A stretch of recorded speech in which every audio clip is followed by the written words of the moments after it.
Circuit breaker પર કરવામાં આવતા ઓક્ઝિલરી અને કંટ્રોલ સર્કિટ વોલ્ટેજ ટેસ્ટનું વર્ણન કરો.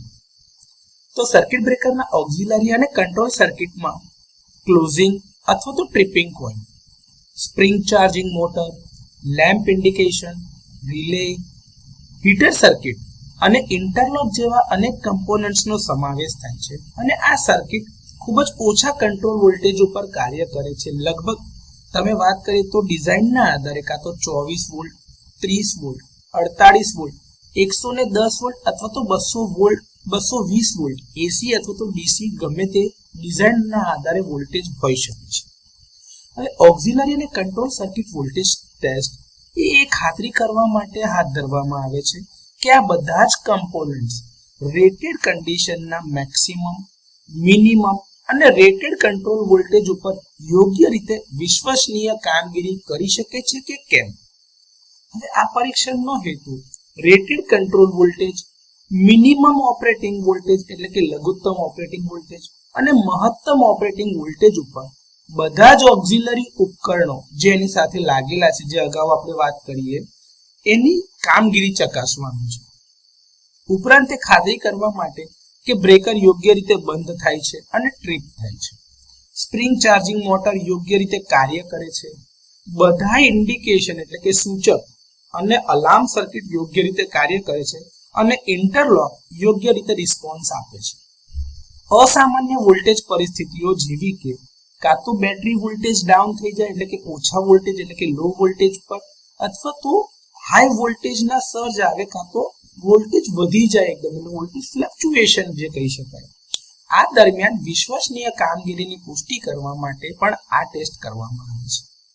હવે આ પરીક્ષણમાં બધા જ કંટ્રોલ સર્કિટ જે કમ્પોનન્ટ છે એના ઉપર રેટેડ વોલ્ટેજ એટલે કે 110 વોલ્ટ કે 220 વોલ્ટ ડીસી લગાડવામાં આવે છે અથવા તો એને આપવામાં આવે છે. અને સર્કિટ બ્રેકરનું closing operation, tripping operation, indication જે લેમ્પ જે હોય છે, આમાં 3 લેમ્પ હોય, એક ચાલુ એટલે કે ઓન, બીજો છે ઓફ અને ત્રીજું છે સ્પ્રિંગ ચાર્જિંગ. તો આ 3 ઇન્ડિકેશન ગ્લો થાય છે એટલે કે લેમ્પ એની અંદરમાં ઝબકે છે કે કેમ એ ચકાસવાના.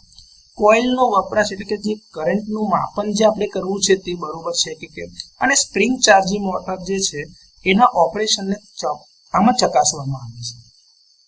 ત્યારબાદ આપણે જે રેટેડ વોલ્ટેજ પર આ ટેસ્ટ કર્યું એવી જ રીતે કંટ્રોલ વોલ્ટેજની કિંમત ઓછી કરીને એટલે કે રેટેડ કરતા ઓછા વોલ્ટેજ પર લગભગ 25 થી 30% ઓછા વોલ્ટેજ એટલે કે સામાન્ય રેટેડ વોલ્ટેજના 70 થી 85% જેટલા વોલ્ટેજ એને આપવામાં આવે છે. અને એ ચેક કરવામાં આવે છે કે ભાઈ બ્રેકર તમારું સફળતાપૂર્વક ટ્રિપ પણ થવું જોઈએ અને ક્લોઝ પણ થવું જોઈએ. મોટર ચાર્જિંગ શરૂ થઈ શકે છે અને સાથે સાથે એ મોટર જે છે ધીમે ધીમે ઓપરેટ થાય, કારણ કે તમે આપેલા સપ્લાય વોલ્ટેજ રેટેડ કરતા ઓછા છે, તો એ સ્વીકાર્ય અથવા તો એ પરમિસિબલ છે, એ ગણી શકાય. મહત્તમ કંટ્રોલ વોલ્ટેજ એને આપવામાં આવે છે. સામાન્ય રીતે રેટેડ વોલ્ટેજના 10 થી 20% વધારે એટલે કે 110% થી 120% જેટલા વોલ્ટેજ આપવામાં આવે છે. અને એના પર ફરી ચકાસવામાં આવે છે કે કોઈ ઓવરહીટિંગ તો નથી થતું ને, કોઇલ ચેટરિંગ તો નથી કરતા ને, ઇન્ડિકેશન તમારા બ્લો તો નથી એટલે કે ઉડી તો નથી જતા ને બલ્બ, મોટર અસામાન્ય રીતે વધારે પડતો કરંટ તો નથી ખેંચી રહી ને. આ બધું જ એમાં ટેસ્ટ કરવામાં આવે છે. એ દરમિયાન closing coil current, tripping coil current, motor charging current, lower એટલે કે ન્યૂનતમ કરંટ એટલે minimum current, lower rated voltages, minimum rated voltages જે આપણે કહીએ તે, રેટેડ વોલ્ટેજીસ અને મેક્સિમમ વોલ્ટેજીસ પર ઓપરેટિંગ ટાઈમ અને ઇન્ટરલોકની જે કામગીરી છે એ બધી જ ચકાસવામાં આવે છે, રેકોર્ડ કરવામાં આવે છે અને એને માપવામાં પણ આવે છે. આ કિંમતો જરૂરી છે ટેસ્ટિંગ વખતે. હવે આ જે આપણું બ્રેકર છે એ ટેસ્ટ તો જ પાસ કરે છે એવું કહેવાય જો આઈઈસી કાં તો ઇન્ડિયન સ્ટાન્ડર્ડ્સ મુજબ આ બ્રેકર ઓછામાં ઓછા વોલ્ટેજ ઉપર બંધ થવું જોઈએ અને ટ્રિપ પણ થવું જોઈએ.